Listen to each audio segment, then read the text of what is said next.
dan še enkrat sem skupaj. Vse nas je v petek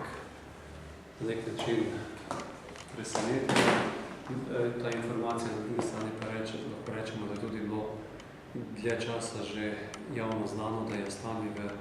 Factor banki in Probanki zelo problematično, da se enostavno ne dobi več zadostne kapitalske ustreznosti bank in da so koraki neizbežni. V Slovenski ljudski stranki podpiramo to, da je guverner Banke Slovenije, se pravi novi guverner Banke Slovenije in njegova ekipa končno začela upravljati delo nadzornika, se pravi delo centralne banke. Hkrati pričakujemo od novega vodstva, da tudi preveri in ugotovi, zakaj ekipa guvernerja Krajnca v zadnjih letih tega dela ni upravila in dopustila, da je očitno sedaj škoda, ki je nastala zaradi dopuščanja takšnega stanja v teh bankah, bistveno večje. Zato prvi poziv gre najprej guvernerju Banke Slovenije, da zelo jasno ugotovi in tudi javnost seznani s tem, kako ocenjuje to neukrepanje oziroma neupravljanje svojih nalog s strani bivšega guvernerja. V Slovenski ljudski stranki smo na ta problem neučinkovitosti in nedelovanja svojih obveznosti opozarjali tudi že v preteklosti. V ta namen in pa v takih zaključkih tudi že dal javni poziv, ki je odstopil takrat guvernerja Banke Slovenije, prav tako pa je na naš poziv zasedal Odbor za finance. Pri teh bankah gre več kot očitno za povsem neprimerno prepletenost vlog, ki so v banki in so takšna prepletenost enostavno ne bi smela zgoditi in že na to bi morala Banka Slovenije opozoriti. Gre za prepletenost tako lastniške funkcije, funkcije nadzornikov, nadaljevanju uprave, vodenja, vodstva v funkcijah in pa konec koncev tudi isti ljudje se v drugih vlogah pojavljajo tudi kot največji kreditojemalci iz teh bank. Glede na to je po našem globokem prepričanju ta postopek, te kontrolirane likvidacije teh bank, velik preizkusni kamen, kaj se bo v slovenskem bančništvu dogajalo v naslednjih mesecih. Vsi vemo, da se pod strogim nadzorom Evropske komisije vodi in dela pregled tudi v ostalih 10 bank. In vekolikor ti, ki sedaj kontrolirano likvidirajo to banko, ne bodo zelo transparentno pregledali vse te povezave, jasno določili tudi krivce, ki so krivi za takšen fiasko, kot ga imamo v teh bankah, je zelo težko pričakovati, da bi ljudje zaupali na drugem postopku, ko bodo prišle na vrsto največje banke, kjer bodo po vsej vrednosti številke še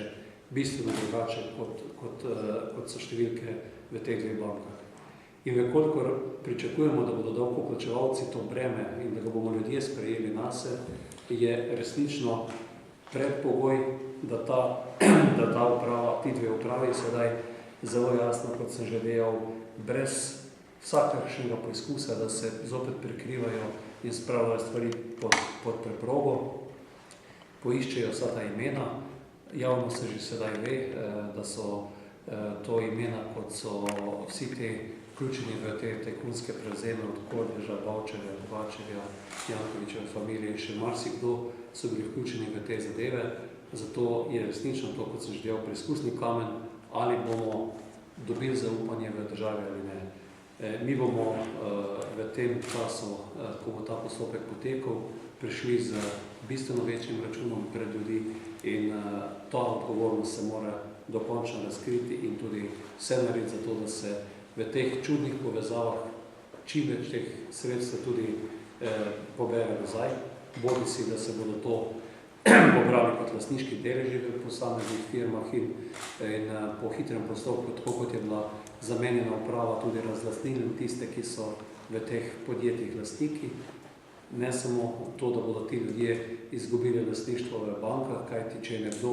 kot lastnik banke na eni strani, na drugi strani pa kot kreditojemalec, ki nekajkrat večji kredit vzame za neko firmo, ki se je v lastnini, vmes se del sredstev kapitalizira na druge račune. To je to, o čemer govorim, in to se enostavno ne sme zgoditi. Pa do takšnih primerov, kjer bomo morali zelo podrobno pregledati, kako so si ta podjetja še v zadnjih časih izplačevala različne dividende, pa konec koncev tudi odpravnine. Mislim, da je resnično na preizkusu verodostojnost Banke Slovenije, verodostojnost teh ljudi, ki bodo sedaj to zahtevno nalogo upravljali, in zaupanje državljank in državljanov v pravno državo bo še enkrat več se to pokazalo, ali je resnično vse potekati, kot je potrebno ali ne. Podpiramo tudi to, da se o tem spregovori v državnem zboru. Mislim, da je to resnično en preizkusni kamen tudi za politiko, da dozori, da odraste in da enostavno to grdo epizodo iz slovenske privatizacije tudi razgali in tudi enkrat naredi konec s tem. To je toliko v tem prvem delu. Kar se tiče pa o tem tako imenovanem organiziranem napadu koalicije na podeželje, pa moram reči, da enostavno res ne razumem te vlade in ocenjujem, da to, kar počnejo skozi zakon o davku na nepremičnine, zakon o financiranju občin, ki je sedaj zopet zagledal luč sveta in bil tam javno razpravo, pa na konec koncev tudi predlog o združevanju, ukinjanju občin, da govori enostavno o enem pobalinstvu, ki ga izvajajo ta na eni strani in najprej minister Virant, v nadaljevanju pa tudi minister Čufar z temi finančnimi zakoni. Vsi zakoni imajo skupni imenovalec. Če gledamo pri davku na nepremičnine, tudi ta popravljen davek, okoli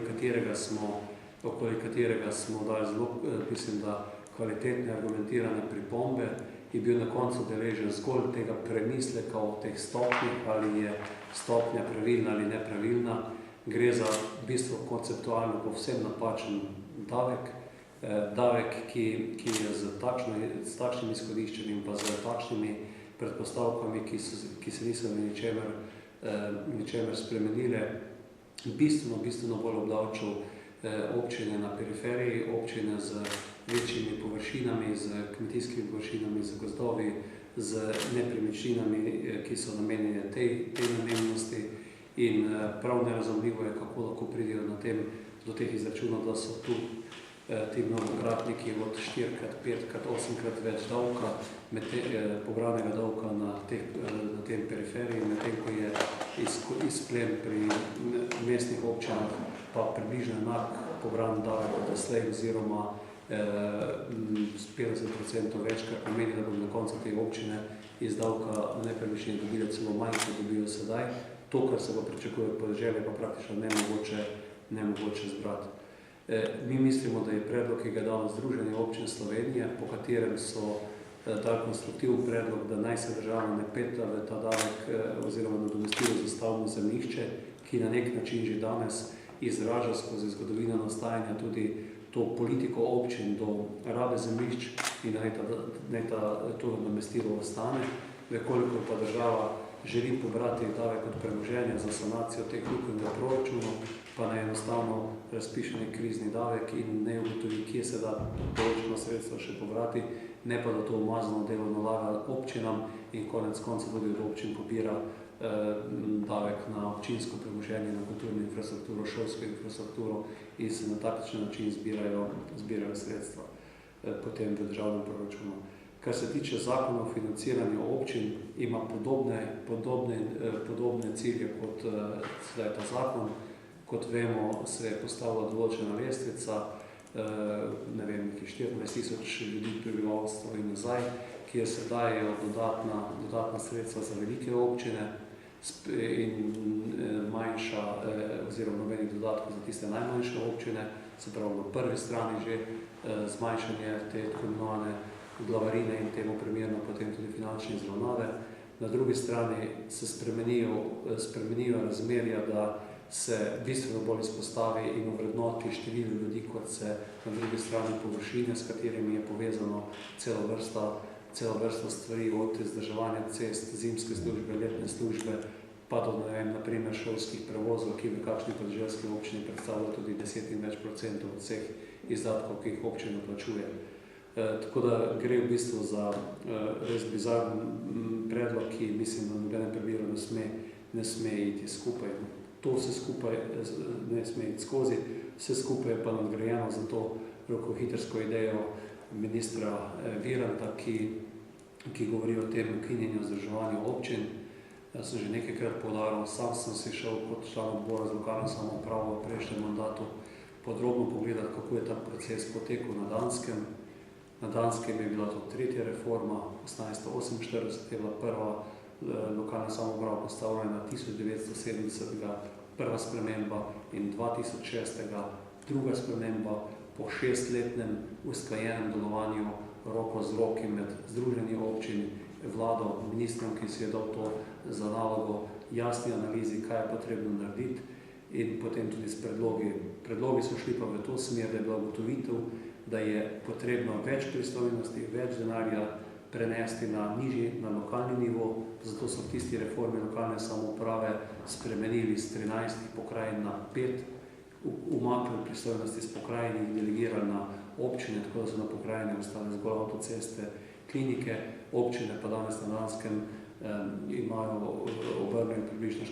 38-40% vse javne porabe, skoraj trikrat več kot v Sloveniji. In sam mislim, da je za učinkovitost države pri nas potrebno iti po podobni poti, narediti podrobno analizo, videti, kaj je potrebno spremeniti. Tudi sam jasno in javno povem, da je lokalna samouprava potrebna sprememb, da je potrebno kaj spremeniti. Mi imamo to veliko napako, da pokrajin nismo ustanovili, najbrž jih tudi sedaj ne bomo ustanovili. In moj predlog je že dlje časa v tej smeri, da najprej ugotovimo, kaj iz države prenesti na neko umestno raven, kaj tudi iz občin. In sam vidim umestno raven v nekih zvezah združenih občin, ki bi se po mojem za začetek lahko zelo dobro organizirali okoli 12 določenih upravnih enot. To so bivše občine do leta 1995 in na te enote, na ta območja bi zagotovo morali prenesti kompletno prostorsko politiko, kompletno socialno politiko. Danes imamo centre za socialno delo, domove starejših občanov, ko minister odloča o svetih v teh domovih, o financiranju. Vsi ti socialni problemi so na občinah, s tem povezano spodbujanje odprave brezposelnosti, organiziranje gospodarstva, bodisi kmetijstva, kjer imamo različne zadeve od komasacij, namakalnih sistemov, poslovnih con in podobno. Je veliko nalog, ki bi jih lahko prinesli. Kot minister sem na vladi je bil sprejet tudi predlog za reorganizacijo vodarstva, kjer smo na primer predvideli vodotoke tretjega reda, ki bi prinesli v upravljanje na občine in mislim na take skupnosti občin v takem obsegu. Trezen razmislek bi moral narediti, ali potrebno za vse državne ceste še danes vedno upravljanje DRSC in podobno. In ta proces, kot sem že dejal, za njega bi bilo ključno, da bi šel roko z roki med občinami, združenje občin in pa tudi vlado in da se po osnovi nekega predloga potem pride do konsenza in si vzame čas, ki je za to potreben, tako kot je bilo na Danskem tistih 6 let. Kar se tiče dogodkov, ki se odvijajo tudi v zadnjih dneh v koaliciji, mislim, da še samo toliko bolj potrjuje, kako prav smo imeli, ko smo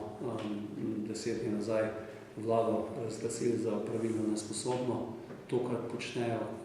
ministri, kar počnejo, ne vem, če hočete, predsednik stranke SD Lukšič, potem na drugi strani tudi Erjavec in podobno, kaže na totalno nesposobnost dogovora in pa še enkrat več na to opravilno nesposobnost te vlade in se resnično bojim, da bo ob tako neusklajenem delu to praktično potem klic k temu, da bo na koncu, kolikor se slovenska politika ne bo dala skupaj in začela s našo državo upravljati, sprejemati prepotrebne ukrepe, bo to klic k tistim, ki pridejo v obliki trojke v državo in bo na koncu diktat od vseh ECB-ja, IMF-a in pa tudi od komisije tisti, ki bo povedal, kaj je prav. Sam sem tako pripričan, da Slovenci vemo, kaj je potrebno narediti, vendar se pa moramo vsi dati za isto mizo in To smo tudi v tistem predlogu za tehnično vlado predvideli. Koalicija pa iz tedna v teden dokazuje, da se enostavno ne zmore nič dogovoriti. To bi bilo to z naše strani, zdaj pa vaše vprašanje.